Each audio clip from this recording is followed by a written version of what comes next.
Hello friends, आप सभी का थर्मोडायनेमिक्स और स्टैटिस्टिकल मैकेनिक्स के लेक्चर 19 में स्वागत है। आज हम पढ़ने वाले हैं liquefaction of gases, the production of low temperatures. हम जनरली जब भी लैब में काम करते हैं तो हमें वहाँ पर liquid helium, liquid nitrogen, CO2 देखने को मिलती हैं। इन्हें लिक्विड फॉर्म में कैसे लाया जाता है, क्योंकि ये सभी क्या है, all these are the gases and we have to liquefy them to use them in the laboratory.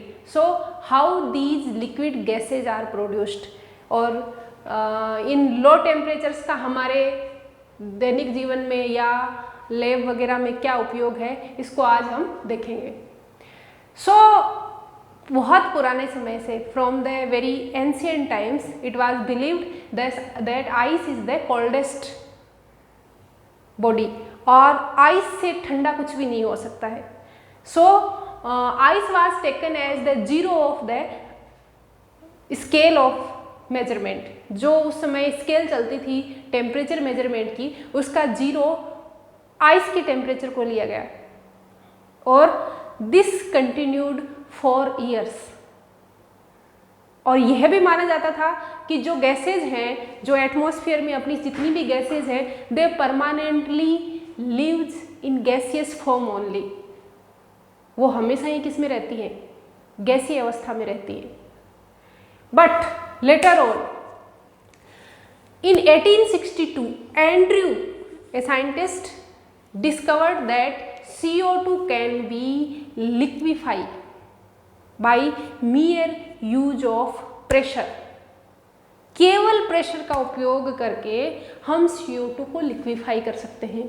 He took CO2 in a container and pressed it. After a certain pressure, CO2 took its form in the liquid state. So he told that कि gases जो हैं वो liquid form में लाई जा सकती हैं। तब तक ये बिलीव किया जाता था कि आइस सबसे ठंडी है और आइस का टेम्परेचर लगभग 0 डिग्री सेंटीग्रेड लिया जाता था और माना जाता था कि यही लोवेस्ट अचीवेबल टेम्परेचर है। लेकिन एंड्रू के एक्सपेरिमेंट के बाद और फिर धीरे धीरे परफेक्ट गैसेज जो हम पढ़ चुके हैं कि परफेक्ट गैसेज क्या होती हैं, उनका कंसेप्ट भी थर्मोडायनेमिक्स ने स्टडी कर लिया था। लेटर ऑन पता चला कि the lowest achievable temperature is -273 degree of the centigrade scale. जो सेंटीग्रेड स्केल का 0 अपन लोवेस्ट मान रहे थे, वह लोवेस्ट नहीं होकर -273 डिग्री सेंटीग्रेड जो है वो लोवेस्ट टेम्परेचर है, which can achieve by different methods. So जो -273 डिग्री सेंटीग्रेड है उसको हम आजकल क्या कहते हैं, एब्सोल्यूट जीरो टेम्परेचर। और ये एब्सोल्यूट जीरो टेम्परेचर कौन सी स्केल का जीरो है, केल्विन स्केल का। केल्विन स्केल का जीरो टेम्परेचर ही लोवेस्ट टेम्परेचर है which can be achieved. Later on ये सब क्रोनोलॉजी के हिसाब से चल रहा था। इसके बाद यहाँ क्रोनोलॉजी के कुछ टर्म्स और उनके ईयर लिखे हुए हैं। एंड्रू के एक्सपेरिमेंट के बाद जो 19वीं शताब्दी का अंत था, उसमें लगभग सभी गैसों को लिक्विड फॉर्म में चेंज करना पॉसिबल हो गया था। लेकिन जो मॉडर्न अभी के जो युग है, मॉडर्न एरा जो था 1900 के बाद का, उसमें गैसेस जो लिक्विफाई करी जाती थी उसका श्रेय जाता है German scientist Carl von Linde को। जो मॉडर्न साइंटिस्ट गैसों का लिक्विफेक्शन करते हैं उसका श्रेय किसको जाता है, एक जर्मन साइंटिस्ट जिनका नाम है कार्ल वॉन लिंडे। इन्होंने लिंडे प्रोसेस का यूज किया और गैसों का लिक्विफेक्शन किया। और लिंडे प्रोसेस किस पे बेस्ड थी, Linde process is purely based on the Joule Thomson और जूल केल्विन इफेक्ट। किस पे बेस्ड है? Linde process based on Joule Kelvin या फिर जिसको बोलते हैं जूल थॉमसन, लॉर्ड केल्विन बोलते हैं इनको या थॉमसन बोलते हैं। सो इस प्रोसेस पर ये बेस्ड था। लिंडे ने इस प्रोसेस का यूज करते हुए कमर्शियली गैसों का लिक्विफिकेशन स्टार्ट कर दिया और मार्केट में ये हमें लिक्विफाइड गैसेस मिलना स्टार्ट हो गई और लिंडे ने इन लिक्विफाइड गैसों के बहुत सारे यूज समाज को बताने शुरू किए। These were used in laboratories at large scale. Later on एक ब्रिटिश साइंटिस्ट जिनका नाम था जेम्स डेवार, उन्होंने सबसे पहले हाइड्रोजन को लिक्विफाई किया। ईयर था 1898। उन्होंने भी इस हाइड्रोजन को लिक्विफाई करने के लिए लिंडे प्रोसेस का ही यूज किया था और लिंडे प्रोसेस किस पे बेस्ड है? जूल केल्विन इफेक्ट पर। हाइड्रोजन को लिक्विफाई किया 1898 में और 1899 में डेवार ने ही हाइड्रोजन को क्या कर लिया? सॉलिडिफाई कर लिया, मतलब हाइड्रोजन को ठोस अवस्था में प्राप्त कर लिया। सॉलिडिफाई हाइड्रोजन इन 1899 और किसने किया? सेम ब्रिटिश साइंटिस्ट जेम्स डेवार ने। इसके बाद एक डच फिजिसिस्ट भी इस एरिया में बहुत विख्यात हैं, नेम है कैमरलिंग ओनेश। और कैमरलिंग ओनेश का नाम आप सभी लोग जानते हैं, किससे रिलेटेड है? सुपर कंडक्टिविटी से। कैमरलिंग ओनेश ने लिक्विड हीलियम प्रोड्यूस की, हीलियम जो गैस थी उसको लिक्विफाई किया। ईयर था 1908। Later on when he was studying the liquid helium he discovered the phenomena of superconductivity or he got Nobel Prize for all these studies on liquid helium. Liquid helium की जो properties वो discover कर रहे थे, for those he got the Nobel prize. Superconductivity किस year में उन्होंने discover की थी? 1911 में। This is the timeline of the whole gases which were liquefied. इसके अलावा भी बहुत सारे chronological terms हैं, but these are the most useful और generally we use these years and name of these scientists. So I described all the names of these scientists and years of their discovery. आगे चलते हैं, देखते हैं कि गैसों का लिक्विफिकेशन हम कैसे कैसे कर सकते हैं। What are the methods to liquefy the different gases. So if we want the production of low temperatures we have to liquefy the gases. अगर हमें लो टेम्परेचर का प्रोडक्शन करना है तो गैसेज का लिक्विफिकेशन इसेंशियल मेथड है। There are many methods which can be deployed here to get the low temperatures. Generally जो procedure है वो क्या है? First of all we use some mechanical process to decrease the temperature of the gas at somewhat extent, and then we use the evaporation of gas that will take place at the expense of the heat contained by that gas, and it will result in the intense cooling of that gas. After that we use the next generation methods to get the lowest temperatures. So here I have written the many methods which generally we use in different type of production of low temperatures. Here we can see that first method is method of freezing. जो generally हम ice cream वगैरह खाते हैं और ice cream के लिए ये जो ठेले वगैरह घूमते हैं, ये जनरली इस मेथड का यूज करते हैं और आइसक्रीम जमाते हैं। सेकेंड मेथड है evaporation of liquid under reduced pressure. Pressure को रिड्यूस करके गैसों का इवोपरेशन होने दिया जाता है and this process reduces the temperatures of gases at a large extent. Third जो मेथड है that is adiabatic expansion. Adiabatic expansion में सिस्टम बाहर से पूरी तरीके से आइसोलेटेड होता है और अचानक से जब उस सिस्टम का एक्सपेंशन किया जाता है it takes place at the expense of heat content by that system itself. Fourth जो मेथड है that is adiabatic demagnetization of paramagnetic salt. ये है मेथड बहुत अधिक लो टेम्परेचर्स तक हमें पहुंचाता है, बट इसके लिए एक कंडीशन है कि इसमें जो भी साल्ट हम यूज करते हैं they should be paramagnetic. Diamagnetic salts के साथ हम इस मेथड का यूज नहीं कर सकते हैं। Fifth one is the joule Thompson expansion, जो पीछे भी हम पढ़ चुके हैं और अब हम जूल थॉम्सन एक्सपांसन से रिलेटेड कुछ डेरिवेशंस यहाँ करेंगे और जूल थॉम्सन कोफिशिएंट निकालने की कोशिश करेंगे that is very related to the real और perfect gases. It varies in different gases.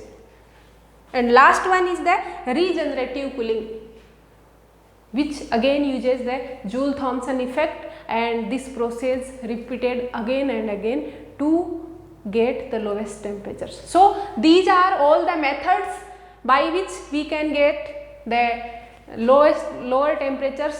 और कौन सा मेथड किस एक्सटेंट तक हमें लोअर टेम्परेचर दे सकता है that depends on the efficiency of that method and इनकी कुछ लिमिटेशंस भी हैं कि all the methods have some minimum limit कि उससे नीचे ये टेम्परेचर को डाउन नहीं कर सकते हैं। सो अब हम देखते हैं वन बाय वन कि ये मेथड्स कैसे काम करते हैं, विस्तार से इनका विवरण देखते हैं। सो फर्स्ट मेथड हम यहाँ पे देखते हैं the method of freezing mixture. This method can be used to get the temperatures और lower temperatures easily। इस मेथड को हम सबसे सरल तरीके से यूज करके और लोअर टेम्परेचर्स प्राप्त कर सकते हैं and that temperatures will be far lower than the temperature of the ice.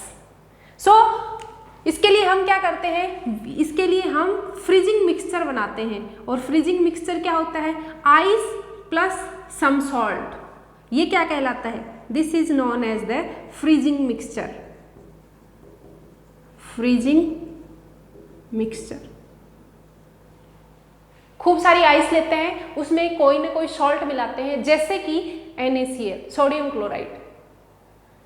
तो क्या होगा कि सोडियम क्लोराइड जो है वो खुद के पिघलने के लिए, खुद के मेल्ट होने के लिए जो बर्फ है उससे जो पानी चिपका हुआ है उसको यूज करता है और जैसे ही जो water adhering to ice is used to melt this salt, वैसे ही क्या होगा और बर्फ पानी बनेगी और बर्फ पानी बनेगी और ये जो बर्फ का पानी में बदलना है ये क्या है फेज चेंज। और फेज चेंज हमेशा किसके साथ रिलेटेड होती है, that is related with the latent heat.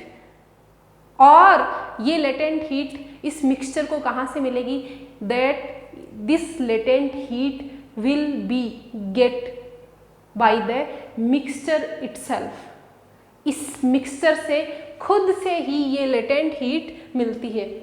Due to this reason the temperature of the mixture falls down और काफ़ी सफिशियंट -40 डिग्री सेंटीग्रेड तक हम इस विधि के द्वारा टेम्परेचर्स को लोअर डाउन कर सकते हैं। लेकिन we can not use this method indefinitely. ऐसा नहीं है कि टेम्परेचर कम करते करते करते कहीं तक भी जा सकते हैं। There are limits and the minimum temperature which we can get by this method is known as the eutectic temperature। क्या नाम है?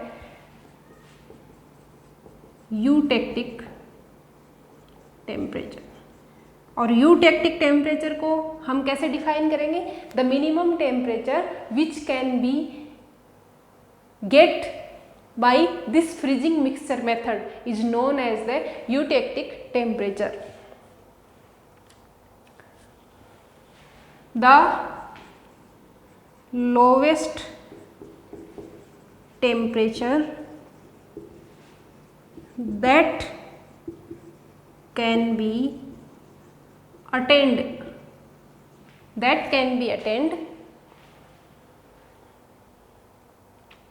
by the method of freezing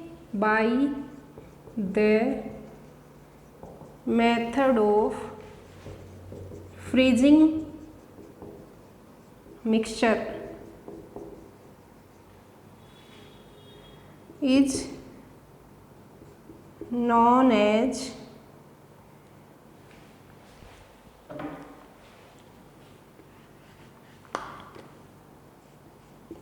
eutectic temperature. इसको क्या बोलते हैं? This is called the eutectic temperature and this eutectic temperature depends upon the salt here we use.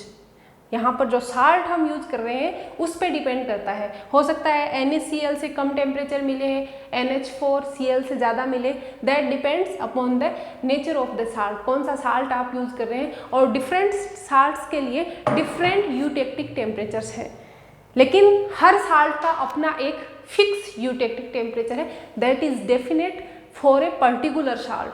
और कुछ salts के यूटेक्टिक टेम्परेचर यहाँ पे दिए गए हैं, मैं आपके लिए लिखती हूँ। NaCl के लिए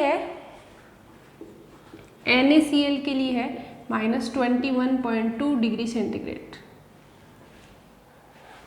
दूसरा साल्ट जो कॉमनली यूज होता है अमोनियम क्लोराइड, NH4Cl के लिए है -15.8 डिग्री सेंटीग्रेड। किसके लिए? अमोनियम क्लोराइड के लिए। और मिनिमम टेम्परेचर जिस साल्ट से हम प्राप्त कर सकते हैं दैट इज कैल्शियम क्लोराइड, और हम -55 calcium chloride CaCl2 -55 degree centigrade. So these are the specific temperatures which can be achieved by these freezing mixtures where we use these salts as the salt mixture. आगे देखते हैं second method. दूसरा जो method है gases को liquefy करने का that is cooling bye evaporation under reduced pressure. अगर हम किसी गैस को इवोपरेट होने देते हैं देन इट चेंजेस फेज, और जब फेज चेंज होती है then it requires latent heat, and जो लेटेंट हीट है वो इसकी इंटरनल एनर्जी की कॉस्ट पर यूज की जाती है, due to which the temperature of the gas falls down. और किसी गैस का जितना अधिक वेपोराइजेशन के लिए लेटेंट हीट होगा उतना ही अधिक वो गैस क्या करेगी? कूल करेगी। जनरली जो गैसेज यहाँ पर यूज़ की जाती हैं दैट इज सल्फर डाइऑक्साइड का हम यूज कर सकते हैं। और इस गैस को यूज करने के लिए जो आधुनिक रेफ्रिजरेटर्स जो कमर्शियली या डोमेस्टिक पर्पज़ के लिए यूज किए जाते हैं उनमें दो तरीके की मशीनें हम यूज करते हैं। फर्स्ट है वेपर कंप्रेशन मशीन,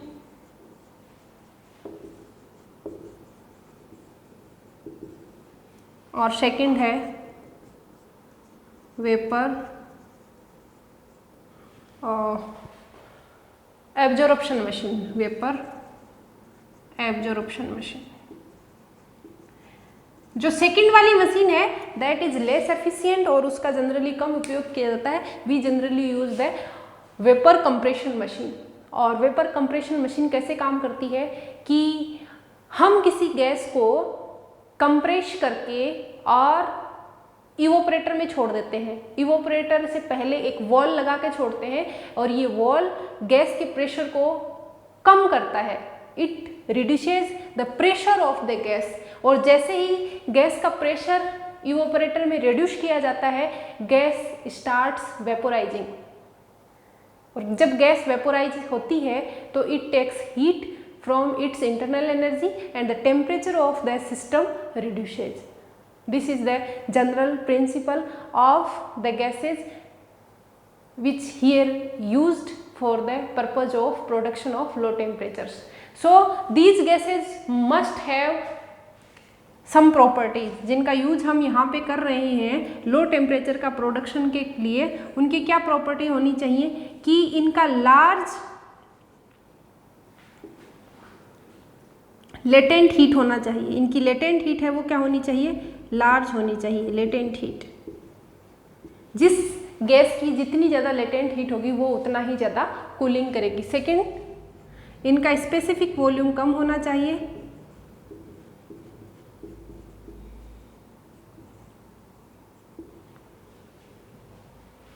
दो प्रॉपर्टीज इनकी होती हैं तो गैस अधिक लोअर टेम्परेचर्स तक ठंडा करती है। So this is the method of evaporation under reduced pressure. So this is the third method of getting low temperatures। और कौन सा मेथड है, कूलिंग बाय एडियाबेटिक एक्सपेंशन। और एडियाबेटिक प्रोसेस से हम क्या समझते हैं कि the process in which the system is isolated from the surrounding. ये तो ना तो सराउंडिंग से ऊष्मा ले सकता है और ना ही सराउंडिंग को ऊष्मा दे सकता है। इस स्थिति में अगर सिस्टम में किसी गैस को एक्सपांड होने दिया जाता है और बाहर कुछ एक्सटर्नल प्रेशर है सिस्टम में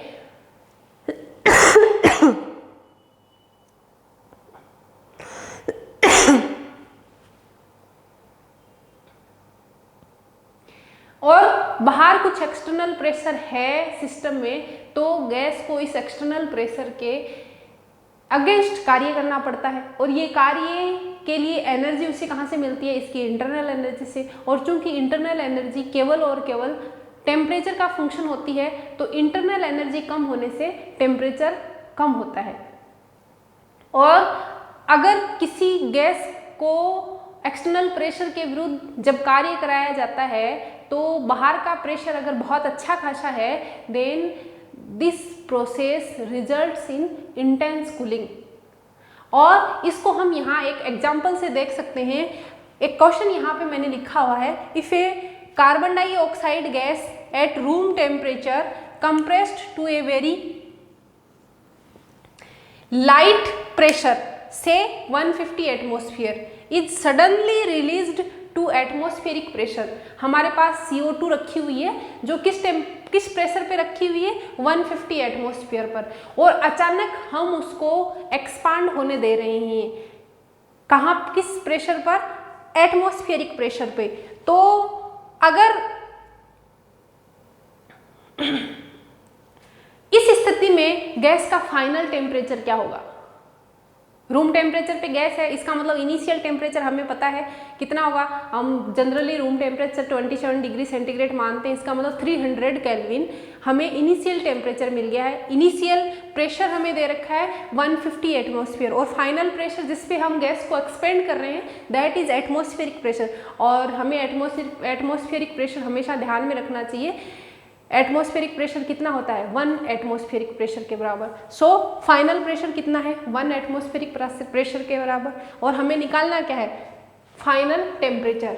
एडियाबेटिक प्रोसेस में जो कांस्टेंट रहता है दैट इज PV की power gamma is equal to constant. और आइडियल गैस इक्वेशन का यूज करते हुए हम इसको सभी रूपों में बदल सकते हैं। हमारे पास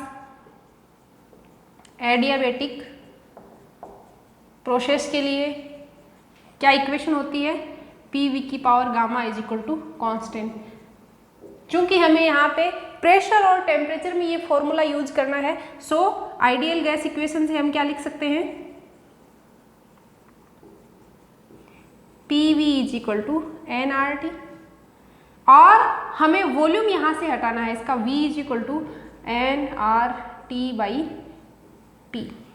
और वॉल्यूम की जगह ये रखेंगे तो क्या होगा, पी एन और आर को हम कांस्टेंट में शामिल कर लेते हैं, that will be T upon P की power gamma is equal to constant. So क्या इक्वेशन हो जाएगी, पी की पावर 1 और ये minus gamma, 1 minus gamma, T की power gamma is equal to constant. And we have used this equation here. Adiabatic expansion है, adiabatic expansion में p की पावर 1 माइनस गामा, t की पावर गामा कांस्टेंट रहना चाहिए। इसका मतलब गैस के एक्सपांसन से पहले p की पावर 1 माइनस गामा, t की power gamma should be equal to p2 की पावर 1 माइनस गामा, t2 की पावर गामा, इसके बराबर होना चाहिए। और यहाँ पर गामा क्या है, the ratio of Cp/Cv। CO2 जो गैस है उसके लिए गामा कितना होता है, 4/3। किस पे डिपेंड करता है ये, monoatomic, diatomic, triatomic गैसों पे डिपेंड करता है। और CO2 क्या है, लीनियर ट्राई एटॉमिक मॉलिक्यूल, इसके लिए गामा आता है 4/3। ये हमें याद, अगर हमें सवाल करना है तो हमें गामा की ये वैल्यूज याद रखनी पड़ेंगी और कौन सी गैस हम यूज कर रहे हैं ये हमें याद रखने पड़ेंगे और उस गैस से रिलेट करके उनका गामा हमें खुद सोचना पड़ेगा। क्वेश्चन में नहीं दिया हुआ है कि गामा कितना है। सो ये गामा के बारे में हम बहुत पहले किसी लेक्चर में स्टडी कर चुके हैं और मुझे फिर नंबर याद नहीं है लेक्चर का, लेकिन हम इसके बारे में स्टडी कर चुके हैं। और इस इक्वेशन का यूज करते हुए जो फाइनल टेम्परेचर हम जब कैलकुलेट करते हैं, then we get T2 is equal to 86 kelvin. और ये इतना कम है कि जब गैस को या CO2 को, इस CO2 गैस को इस प्रकार एक्सपांड होने दिया जाता है तो ये सडनली सॉलिड फॉर्म में आ जाती है। और इस सॉलिड CO2 को क्या बोलते हैं, this solid CO2 is known as dry ice. Dry ice, इसको क्या बोलते हैं, it is called dry ice.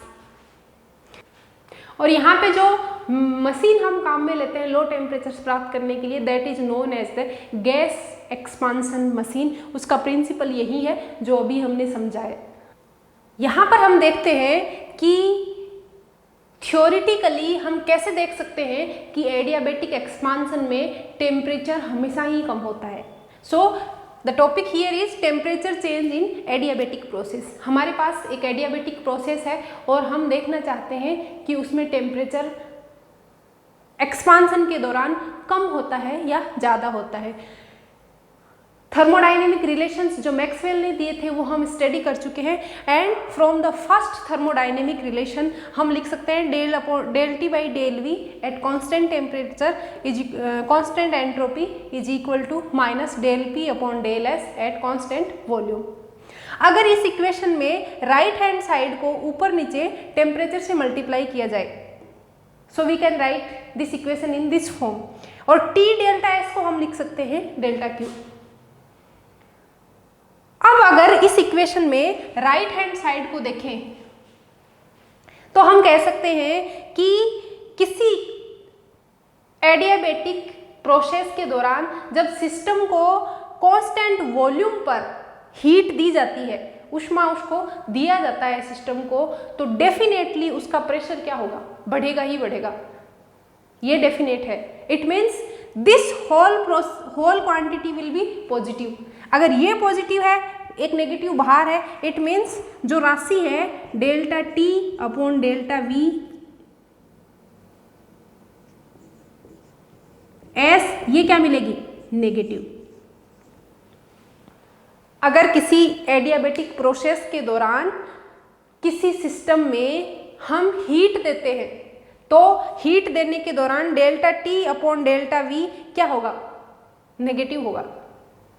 और delta T upon delta we negative होने का मतलब है कि अगर टेम्परेचर बढ़ता है तो वॉल्यूम क्या होना चाहिए, घटना चाहिए।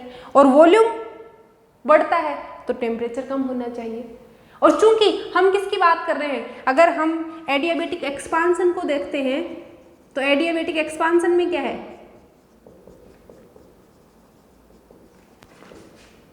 वॉल्यूम बढ़ता है, इसका मतलब है टेम्परेचर को क्या होना चाहिए, डेफिनेटली कम होना चाहिए। So here we can write down a note that not an adiabatic expansion must result in decrease of temperature. Adiabatic expansion के दौरान टेम्परेचर का डिक्रीज होना डेफिनेट है, और इसका एक एग्जाम्पल है चलती हुई गाड़ियों में अचानक से टायर का फटना। एक मूविंग व्हीकल है और अचानक से उसका टायर फटता है तो वहाँ पे एकदम ठंडा फील होता है। क्यों? क्योंकि जब अचानक से टायर फटता है तो दिस प्रोसेस इज एडियाबेटिक। नहीं तो ये सराउंडिंग से अचानक से हीट ले सकता है, नहीं दे सकता है, और गैस का एक्सपांसन होता है और उस वजह से वहाँ पे हमें ठंडा फील होता है। So this is the best practical example of the adiabatic expansion जहाँ पे टेम्परेचर कम होता है। इसी प्रोसेस को अगर फर्स्ट थर्मोडायनेमिक इक्वेशन की बजाय थर्ड थर्मोडायनेमिक इक्वेशन से डेराइव करें तो we can get that adiabatic compression, जो एडियाबेटिक कंप्रेशन है that results in the increase of temperature. Expansion है वो टेम्परेचर के फॉल की फॉर्म में नजर आता है, और जो कंप्रेशन होगा वो किस में नजर आएगा? In increase of temperature. So हम यहाँ पे नोट डाल के दूसरा रिजल्ट भी लिख लेते हैं।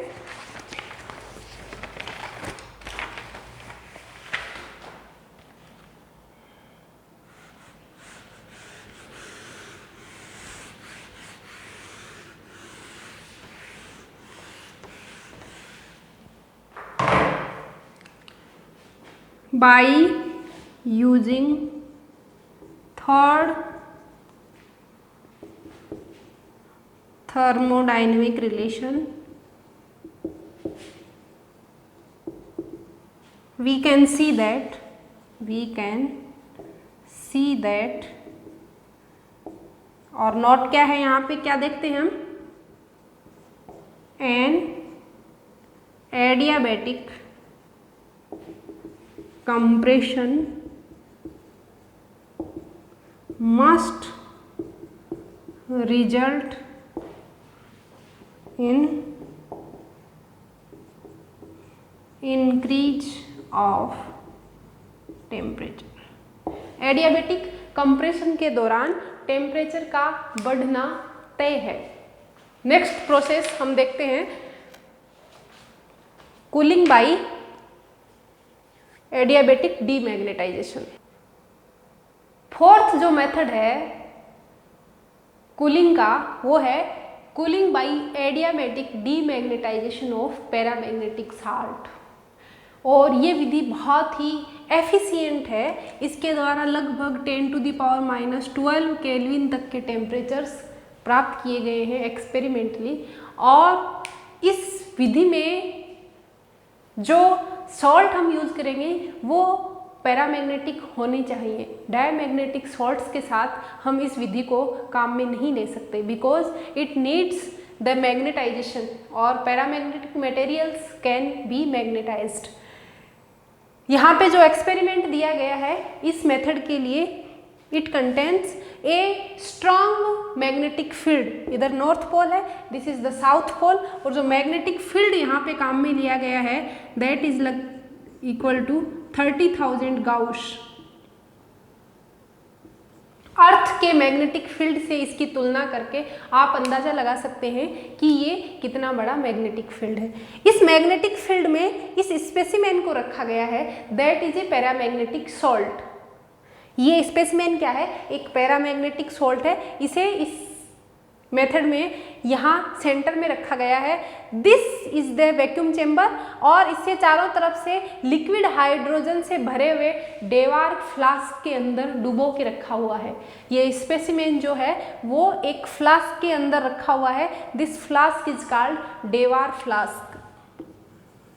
डेवार, ये वही साइंटिस्ट जिनका नाम हमने शुरुआत में यूज किया था, उनके नाम पर इन फ्लास्क को बोलते हैं डेवार फ्लास्क। ये डेवार फ्लास्क है, इसके अंदर लिक्विड हीलियम भरी हुई है।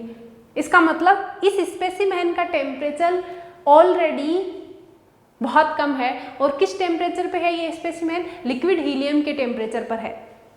स्टार्टिंग में एक्सपेरिमेंटली हम इसे पहले से ही ऐसे लिक्विड हीलियम में रखकर लोअर टेम्परेचर्स पे ले आते हैं। और लिक्विड हीलियम के बाहर एक बड़ा डेवार फ्लास्क है जिसमें लिक्विड हाइड्रोजन भरी हुई है, ताकि लिक्विड हीलियम का टेम्परेचर भी डाउन ना जाए। इस पूरी व्यवस्था में हम शुरुआत में मैग्नेटिक फील्ड लगाकर इस पैरामैग्नेटिक साल्ट को मैग्नेटाइज करते हैं। जैसे ही इस पैरामैग्नेटिक साल्ट को मैग्नेटाइज करते हैं, सपोज कीजिए this is the paramagnetic salt, और इसमें जो मोमेंट है उनका ओरिएंटेशन इस प्रकार से डिसओरिएंटेड है। इसका मतलब नेट मैग्नेटिक मोमेंट जो है वो जब फील्ड नहीं लगाया गया है, then net magnetic moment is 0 इस पैरामैग्नेटिक साल्ट का। लेकिन जैसे ही इस पैरामैग्नेटिक साल्ट को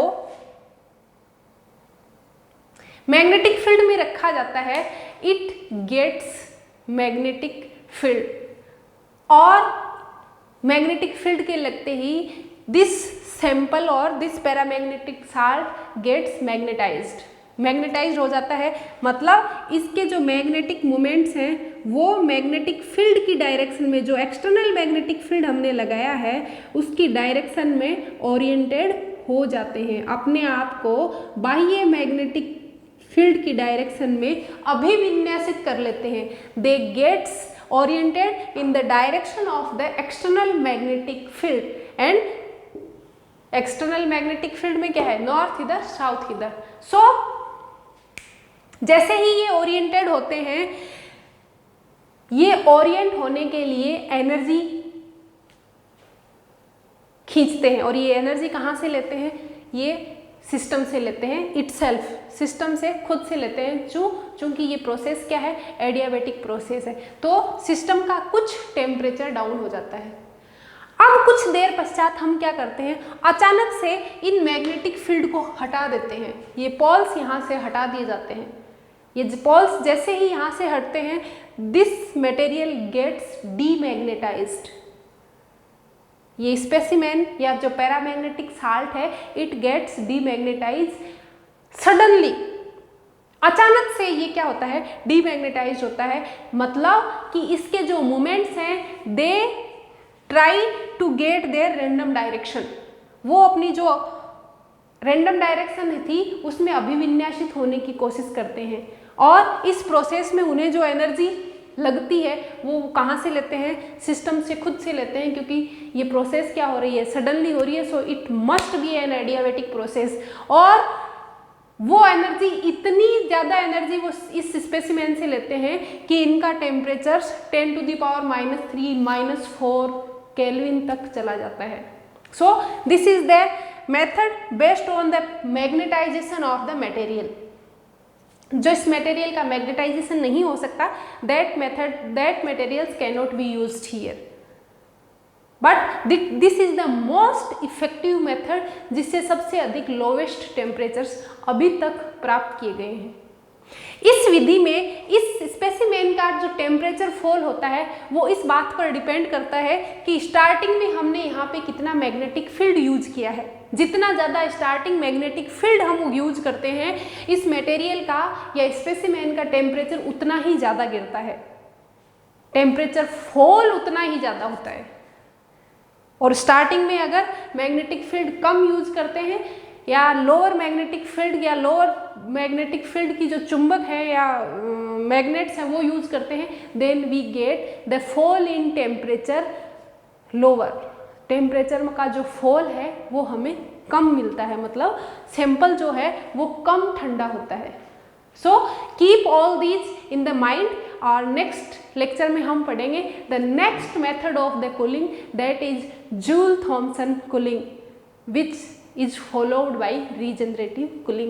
That is very interesting. We have already studied about the Joule-Thomson cooling, and here we will do some